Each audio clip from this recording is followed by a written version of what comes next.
Alfred Adler posited that we develop styles of life that compensate for innate feelings of inferiority. To overcome such feelings, he stated, we strive for a sense of superiority, defined as a desire to achieve emotional health and completeness. However, Adler believed that individuals are often victims of faulty assumptions or inaccurate perceptions of their pasts. These faulty assumptions and the poor choices we make which are based on them are often a function of our childhood memories, which are affected by our family constellation and birth order. Adler believed that emotional well-being could be gauged by an individual's degree of social interest or sense of connectedness to others and to a worldwide community. Considered a psychodynamic theory because of its focus on understanding the dynamic forces that shape one's psyche, Adlerian therapy has also been described as one of the first to apply humanistic and systemic concepts. This is because Adler believed that people are influenced by family relationships, but not shackled by past events, and can make new meaning in life by being goal-directed.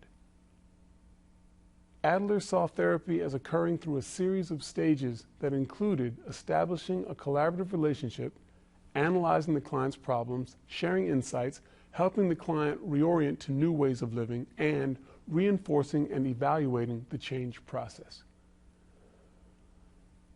Adlerian therapists will often show empathy, conduct a lifestyle assessment, examine early recollections and dreams, communicate respect and confidence, focus on strengths and encourage clients, help clients combat faulty assumptions, and focus on goals. Let's see how Dr. Gilchrist uses some of the above techniques to help Shannon examine how early recollections of her family have affected her need to be perfect and how striving for perfection results in a fair amount of stress in her life. Hi Shannon, what brings you to counseling? Well, I've just recently been feeling really overwhelmed and stressed about, I feel like I have so many obligations in my life that pull me in just so many different directions that I'm not able to give my all to each of those areas. So how long have you been feeling that way? Actually, I said recently, but when I think about it, probably as long as I can remember. Okay. Since you were a child? Yeah. Can you tell me a little bit about your childhood? Sure. I grew up with my mom and my younger brother. He's 4 years younger than I am. My parents divorced when I was 8, so for the longest time it was just my mom, my brother, and I, the three of us. Kind of bounced around a lot. She worked 2 jobs to support the 2 of us as a single mom. So you've been feeling overwhelmed for a long time now? Yeah, and actually I'd say probably even before I was 8, before they got divorced, because my dad is an alcoholic, so even when they were together it was just chaotic, and I always wanted to protect my brother and help my mom. So help your mom, how so? Just around the house and helping out with my younger brother, taking care of him. I really didn't have a childhood, I guess, because I did a lot of kind of adult things at a young age. Adult things like? Doing the dishes, cooking dinner, staying in to watch my brother while, all my friends are outside playing at the park and stuff. So those sorts of things, I guess. So it sounded like you had a lot of responsibility for taking care of your younger brother. Oh, yeah. What did you do for you? For me? That's an interesting question. I guess for me, I got straight A's. That's an accomplishment. Yeah, but I really stressed myself out in doing that to get straight A's. How do you stress yourself out? Just feeling like I have to make straight A's, and not even only in school. I do that at work. I have to be the best employee. I do that at home.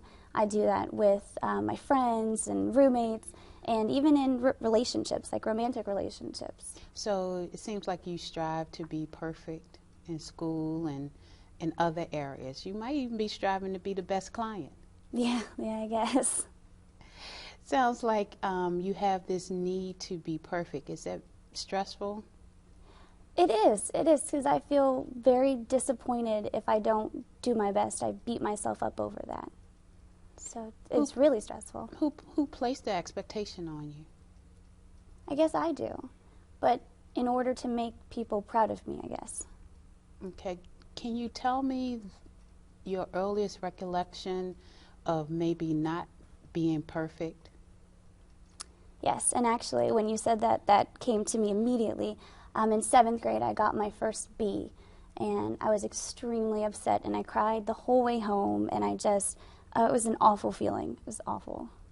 Okay, and so you said that it made you feel really awful. It just, I just felt I had made straight A's up until that point in that first B. It just, I was so disappointed, like I had just let myself down completely in what I expected of myself. Since childhood, you've always been striving to be perfect. How is that working for you? It's really, really stressful, and sometimes it even makes me sick, like physically sick. Like I will stress myself out to the point where I have a stomach ache or a really bad headache that I can't get rid of. So I guess it's really not working.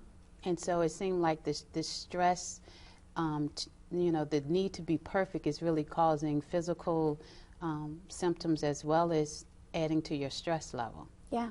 And then when I get sick, it takes away time that I need to be using for studying or work and things, so it creates a cycle in that way. And it adds more stress.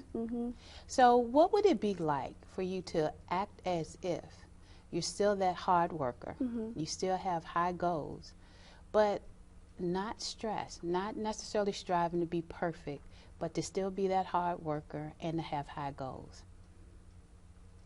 That's a new concept for me. I guess I would have to act differently and rationalize to myself that it's good and okay to be a hard worker still, although I may not be perfect in everything. Okay, and we've talked about a lot today. We've talked about your childhood and how you've always strived to be perfect and how you really wanted to, help out your mother as much as possible. So you kind of focused a lot of attention on your brother, trying to make sure, he was taken care of. And in the midst of striving to not cause any harm or anything to your mother, you've developed this need to be perfect, the perfect worker, the perfect friend, the perfect girlfriend, and now it's just causing a great deal of stress. Oh, yeah. And so as a goal, maybe we can work on helping you to maintain your high goals, but work on the need to be perfect. What do you think? Yeah, I think that's a really important goal. I think that sounds like a good idea. Okay, and so our next section, we will need to continue to work on that goal of your need to be perfect. Okay, I would like that. Well, Celinda, that was really interesting. I really appreciated how you helped to bring some new insights to this client. I particularly saw you use some Adlerian techniques, including the use of empathy, and you also explored some of her early recollections and her birth order. Any thoughts on how that played into what was going on with her? Yes, if you think about, Adler used early recollections really as a way to look for patterns. And I wanted to explore her childhood to see, was there a pattern of being perfect? Right. And it kind of came through that it started, and she could remember and recall that recollection of when she wasn't perfect. As well as in birth order, she's the oldest child. Right. And the oldest child tends to be very responsible. Right.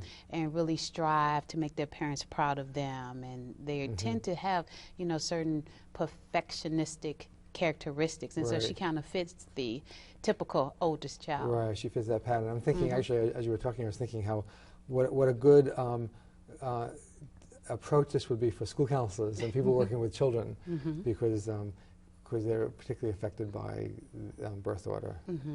But even with adults, I guess, you're looking at their early recollections and their memories of early childhood. And really the patterns, because a lot of times the patterns develop in early childhood, and you tend to repeat them over again. Right. And so a lot of times it is to bring insight to the client to help them see, oh, this just didn't start. Right. She didn't start being perfect once she got into grad school. Right, It really happened many years ago in her childhood. Right. And again, I think I saw the bell go off for her when she was talking about that.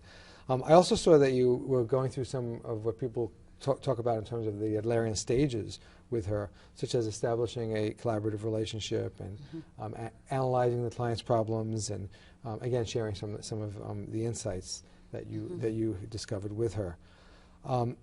And the other thing I saw was that you seemed really encouraging of her. Like one of the things you said was, I bet you even strive to be the best client. And that was kind of a neat thing to say, I thought. Yes, because it encouraged her, you know, that we're together. You know, it's a collaborative process that we're going to work together and really let her feel supported, or help her to know that, you know, she is supported in this and that I understand and can empathize with what she's going through. Okay. And so where do you think the next sessions would go with her?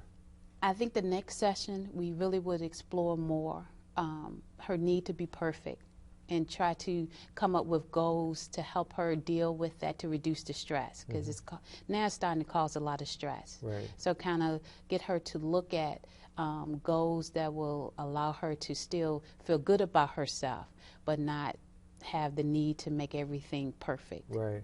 You started doing some of that when you used that technique, the act as if technique, trying to get her to begin to act differently in her life. Yeah, to kind of act as if it's still okay not to be perfect. It's okay to still be good, and you can be a good worker and a good friend, but you don't have to be perfect. It doesn't always have to be an A. Right. But you're still a good person even if you get an A- or a B. Right. Well, nice work with her. Thank you.